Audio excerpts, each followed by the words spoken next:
नमस्कार दोस्तों, कल की घटना उदयपुर की सभी के ध्यान में है। क्या ये एक सामान्य हत्या है? क्या एक दर्जी की किसी दो लोगों ने हत्या कर दी? ऐसी हत्या जिसको हम आम दिनों में समाचारों में सुनते हैं, समाचार पत्रों में किसी कोने में पड़ी 2 कॉलम की खबर या 1 कॉलम की खबर कि ये घटना है जो कोई पैसों के लिए, कोई कारोबार में, कोई ज़मीन के विवाद में हो जाया करती हैं। या फिर ये हत्या एक स्पष्ट इंडिकेशन है, एक स्पष्ट संकेत है तुम्हारे आने वाले कल का। वो कन्हैया लाल कोई बहुत बड़ा नेता, बहुत बड़ा अभिनेता या बहुत बड़ा उद्योगपति या कोई सेलिब्रिटी नहीं था, लेकिन फिर भी उसकी हत्या के पीछे क्या कारण है कि आज पूरा देश स्तब्ध है। इसके पीछे कारण ये है कि इस हत्या को करने वालों ने एक तो निर्ममता की सारी हदें पार की, और दूसरा ये कि उन्होंने न सिर्फ हत्या की बल्कि हत्या करते हुए दिखाया भी गया है कि हम किसी भी हद तक जा सकते हैं। ये कारण है इस घटना का पूरे देश में छा जाना, पूरे देश में इस घटना का आकर्षित होना। ये सिर्फ एक निर्मम हत्या नहीं है। इसके लिए जिसे हमारी देश की सुप्रीम कोर्ट ने आइडेंटिफाई किया है, जघन्य से जघन्य अपराध में फांसी की सजा, क्या ये सिर्फ वहां तक की घटना है? ये एक ट्रेंड है जो पिछले कई सालों से हम देखते आ रहे हैं। ये घटना, ये हत्या, वो हमारा कल का भविष्य बता रहे हैं। उन्होंने बताया, हत्या में तो हत्यारे पीछे हट जाते हैं, लेकिन ये स्पष्ट चुनौती है हमारी पूरी व्यवस्था को, हमारे अस्तित्व को, उन तमाम लोगों के अस्तित्व को जिनके लिए सिर्फ एक देश है। उन्होंने ये बताया है कि ना उनको सुप्रीम कोर्ट से कोई लेना देना है, ना यहाँ के कानून से, ना यहाँ की व्यवस्था से, ना यहाँ के पुलिस प्रशासन से, ना यहाँ की सरकार से। उनको किसी चीज़ का ना तो भय है और ना उनके लिए ये मतलब रखते हैं। उनके लिए सिर्फ और सिर्फ अपना मजहब मतलब रखता है। मैं नाम इसलिए नहीं ले रहा हूं क्योंकि YouTube इस वीडियो को चलने नहीं देगा, इसलिए, अन्यथा मुझे इसमें कोई दिक्कत नहीं है। ये स्पष्ट इंडिकेशन है कि आप या तो हमारे जैसे बने और नहीं तो इस पैटर्न पर, ये जो तालिबानी पैटर्न पर हत्याएं हो, अब पिछले कई सालों से कमलेश तिवारी की हुई, अंकित सक्सेना की हुई, दिल्ली में 53-54 लाशें तो हमने अब देखी, नमस्ते ट्रंप के टाइम में, शाहीन बाग के टाइम में देखी है। कश्मीर तो बहुत पुराना था, हमने नहीं देखा शायद, उसकी तो हम आज कहानियां ही सुनते हैं या फिल्में देखते हैं। पंजाब तो हमने नहीं देखा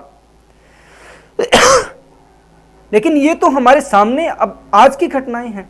और ये हमारा देश लोकतंत्र है, कानून है, यहाँ उसमें सहमति या असहमति का भाव है।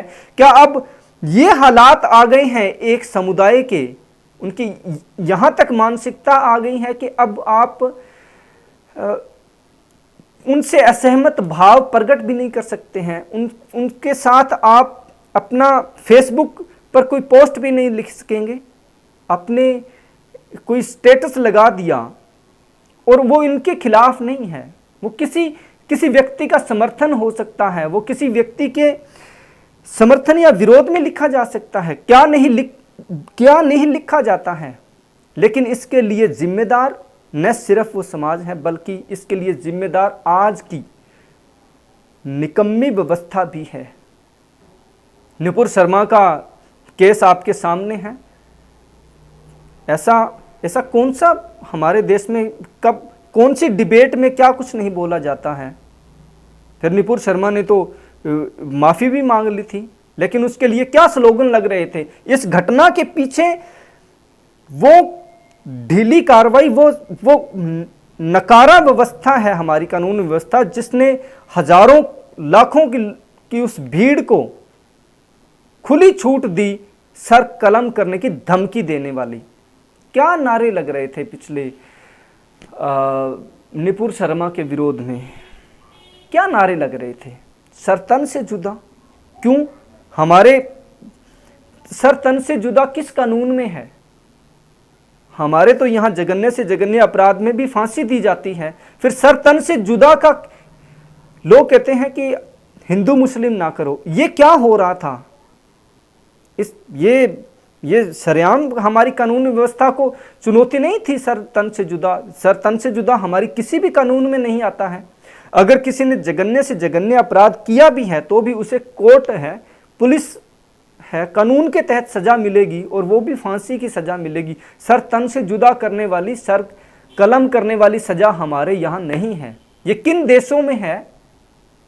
ये IS का जहाँ पे राज है, जहाँ तालिबानी राज चलता है, उन देशों में सर तन से जुदा करने वाली वीडियो हम देखते हैं। तो क्या ऐसा ये समाज, ये एक समुदाय इस लोकतांत्रिक देश में बनाना चाहता है? 57 देशों में कहीं पे लोकतंत्र की कोई नींव नहीं रखी इन्होंने, फिर इस देश में कैसे स्वीकार करेंगे? ये स्पष्ट इंडिकेशन है। मेरी बातों को अन्यथा लें या ना लें, लेकिन विचार जरूर करें। यह स्पष्ट इंडिकेशन है कल का। इसका इलाज तभी हो जाना चाहिए था जब एक महिला के पुतले को चौराहे पर टांग दिया गया था। वो स्पष्ट इंडिकेशन था, हम सब का भविष्य ये है। हम सब का भविष्य कमलेश तिवारी, जिसकी गला रेत करके हत्या हुई, अंकित सक्सेना जिसको 3 घंटों तक चाकुओं से गोदा गया, या फिर कन्हैया लाल जिसकी गर्दन काट करके अलग कर दी गई।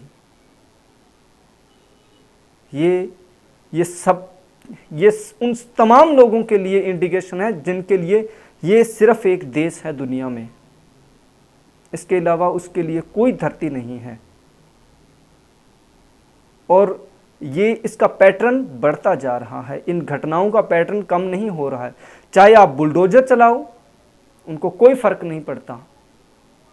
आप उनके पोस्टर लगाओ, उनसे आप वसूली करो, आप उनसे दंगों का क्लेम करो, या फिर आप उनको उठा करके जेल में बंद कर दो, लेकिन अब इसका उनके ऊपर कोई असर नहीं है।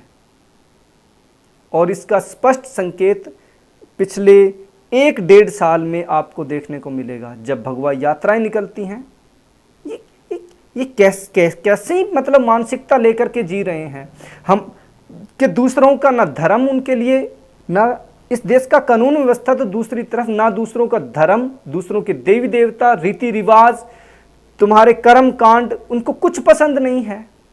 क्यों भाई? हमारे सर्वे भवन्तु सुखिना सर्वे संतु निरामया, हम तो ये कहते हैं, और आपके हर दिन देवी देवताओं का अपमान होता है, तब कोई नहीं निकलता सड़कों पर। तब किसने सर तन से जुदा होने की बात कही? और निपुर शर्मा ने तो वो कहा जो आपके स्कॉलर कह रहे हैं, जो आपकी किताबों में लिखा हुआ है। और ये घटना अगर निपुर शर्मा के किसी समर्थक की इस तरह से हत्या पर आ जाएंगे तो कितनों की हत्या करेंगे? आज कन्हैया लाल का नंबर लगा है, कितनों का नंबर लगेगा? जागने और इकट्ठे होने का टाइम है, समय फिर गुजर जाएगा। नमस्कार।